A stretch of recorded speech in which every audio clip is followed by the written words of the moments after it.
na naman.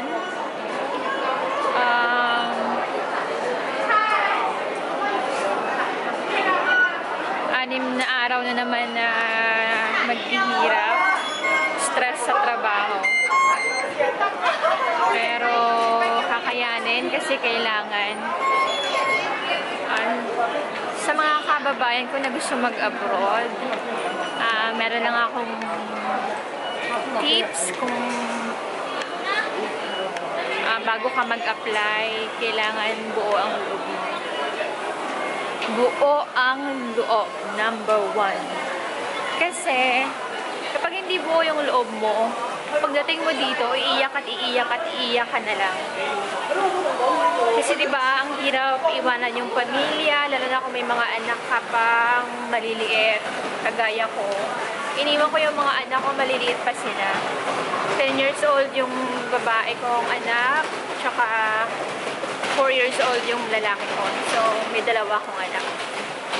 Kaya, nung dumating ako dito, iyak ng iyak. Pero, bago naman ako nag-apply, siniguro ko naman na kaya ko, kakayanin ko.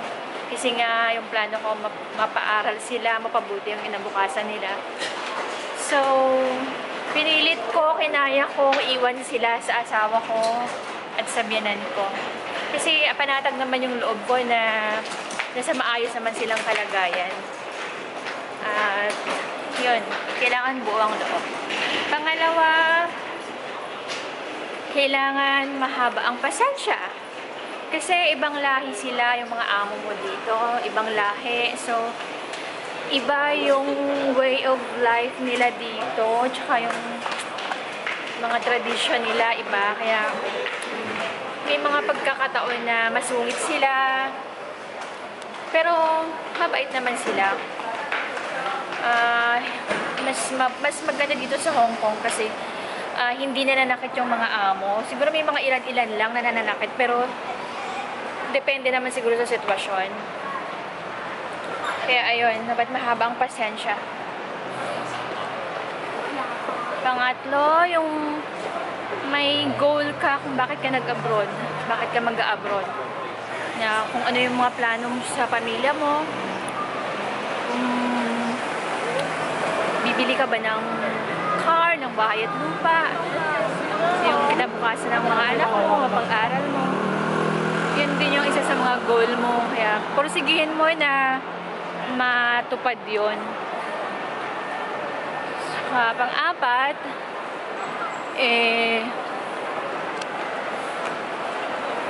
kung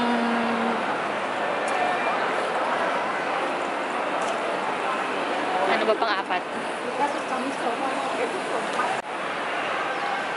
Pang-apat is yung good health. Kailangan maganda yung pangatawan mo, wala kang sakit na kasi kapag sa trabaho, hindi ka rin makapagtrabaho ng maayos kapag lagi kang may sakit. So, kailangan lagi kang malusog din. At kumain sa tamang oras. Kasi, nung bago pa lang ako dito, kino-convert ko yung dollar sa peso. So, namamahalan talaga ako. Kaya kahit anong mga $2, $3 lang yan. Parang ang mahal-mahal na. Kasi nasa ano na yun, nasa 15 pesos na yun. Kaya, sabi ko, parang hindi ko yata kakayanin na bumili ng ganito kamahal. So, which is bad. So, ang payo ko na wag i-convert. Kasi magugutom ka talaga kapag ginawa mo yun. Tapos, pang-lima ay yung manalig lang sa Panginoon. Siya lang yung masasandalan natin kapag nalulungkot tayo tsaka nahihirapan. Magdasal, gano'n. Kasi sa oras ng trabaho, hindi naman pwedeng hawakan lagi yung cellphone mo para makausap yung pamilya mo. So, ang Panginoon lang ang talaga ang makakausap natin. Magdasal. Yun, magdasal lang palagi. Darating yung panahon na malalaman mo na lang na nakatapos ka na ng kontrata mo sa 2 taon. Kasi kontrata dito 2 taon. So, parang madali lang. Parang ilang saglit lang natapos mo na yung kontrata mo na maayos. Yun lang yung payo ko sa mga gustong mag-abroad na sana buo ang loob palagi. At kapag na-stress naman, tumawag sa mga kaibigan para may makausap. At sa pamilya lalo na. Ako kasi, asawa ko lagi ko naman kausap, pero yung mga anak ko, ang hirap talaga. Kasi lagi silang nasa school, tapos kapag free na ako sa trabaho, tulog naman na sila. So, ang hirap din na ganung sitwasyon.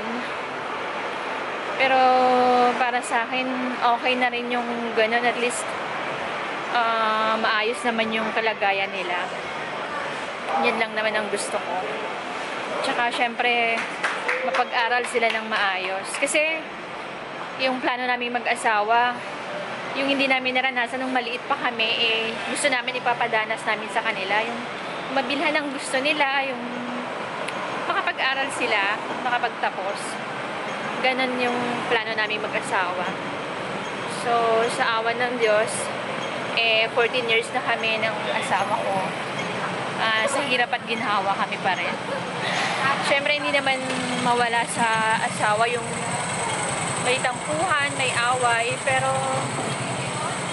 nakayanan naman namin. At sana magpatuloy pa yun. Yun lang. Siyempre, sa mga anak ko, mahal na mahal ko yung mga yan.